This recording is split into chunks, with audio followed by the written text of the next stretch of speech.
balita sa Pilipinas News. Chief Justice Renato Corona balik Senado matapos mag-confine sa ospital.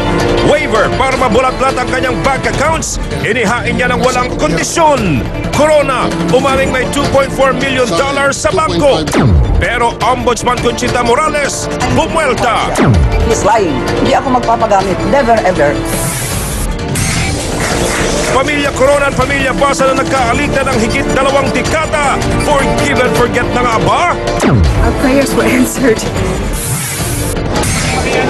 SUV ni Chief Justice Corona, iniimbestigahan ng Highway Patrol Group. Plakad nakakabit. May kapareho raw sa Cebu. Exclusive!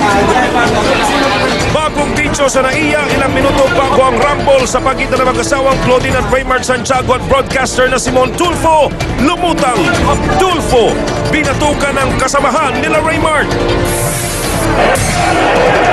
Mga miyembro ng parliament sa Ukraine nag-rumble din matapos magdebate sa isang panukalang batas. Sa good news, kampanya laban sa pagpatay sa mga dolphin, idinaan sa pagpipinta sa mga pader ng mga Pinoy mural artists. Mga Pinoy nagmamayagpag sa Amerika. Matapos maging runner-up ni Jessica Sanchez sa American Idol, fashion blogger na si Brian Boy, pinakabagong judge ng America's Next Top Model. Kapatid Stars, mainit na sinalubong ng mga kababayan sa Amerika. TV5 International Grand Launch, aarangkada na bukas. Meron ka puso, may kami, pero ito naman bibigyan ng kumpletong pagmamahal at saya para sa inyong lahat.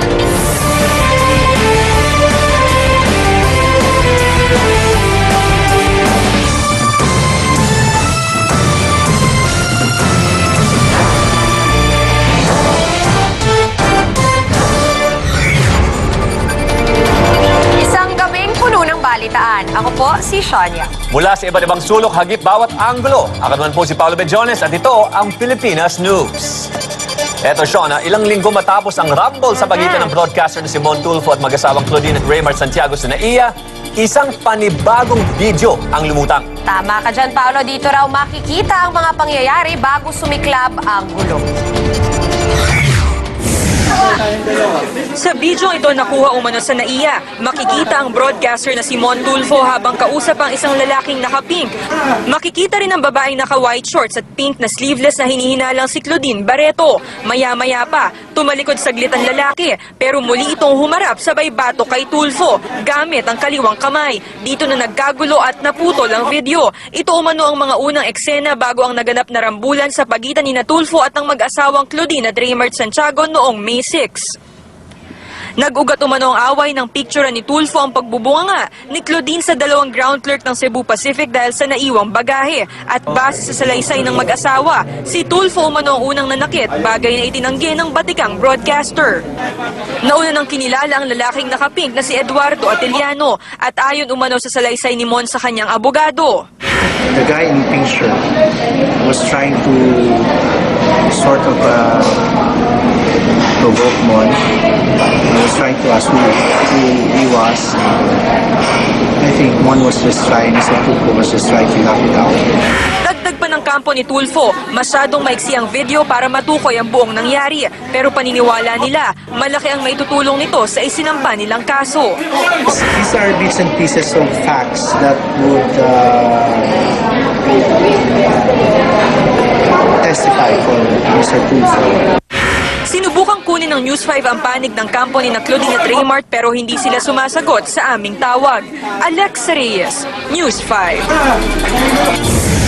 Malinaw na malinaw yung mukha niya. At nakilala nga kung sino siya. Yes, ang that's lalaking naka-pink ang nagsimula ng gulo. Ayon sa video na yan. Tingnan natin kung may sagot ang kabilang kampo. Tingnan natin. Okay, cambio naman tayo sa Jessica Sanchez fever. Kahit wala pa halos tulog, sumabak na agad sa TV guesting sina Jessica at Philip Phillips. Kamusta kaya naman ang career nila pagkatapos ng Idol?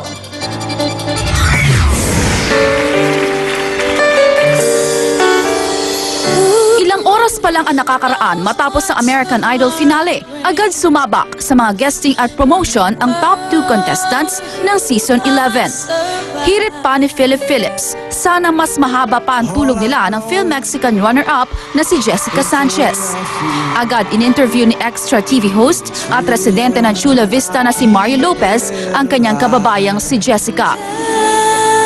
Una nang itinweet ng Mexican superstar na si Thalia na posibleng makatrabaho ni Jessica ang mister niyang music executive na si Tommy Motola. Pero hindi pa ito makumpirma ni Jessica. Habang wala pa ang Idol Tour, magiging abala muna si Jessica sa linggo sa Washington. Naimbitahan kasi siyang kumanta sa National Memorial Day Concert para bigyang pugay ang mga sundalong kano. Habang American Idol winner na si Philip Phillips, 2 oras pa lang natutulog nang sumabak sa talk show na Tonight with Jay Leno. Dito na ikwento ni Philip na sa sobrang gulat niya sa pagkapanalo, nakalimutan na niya kung paano tumugtog ng gitara. Sa susunod na linggo, sasailalim na siya sa kidney operation na matagal na niyang ipinagpaliban. Pero nangako siyang hahabol sa Idol Tour. Naomi Dayrit, News 5. Bukod kay Jessica Sanchez, isa pang Pinoy ang maipagmamalaki natin. Isang sikat na Pinoy fashion vlogger ang pasok sa incoming season ng America's Next Top Model. At siya si Brian Graham Bao o mas kilala sa vlogging community bilang Brian Boy.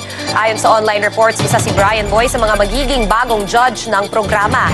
Sa isang statement, sinabi ni Brian Boy na excited na siyang mapasama sa programa at fan daw siya ng host nitong si Tyra Banks. May post din siya sa Facebook tungkol sa pagkakasali niya sa show at sa paglipat niya sa Los Angeles para sa taping ng programa. Mapapanood si Brian Boy sa Cycle 19 ng America's Next Top Model.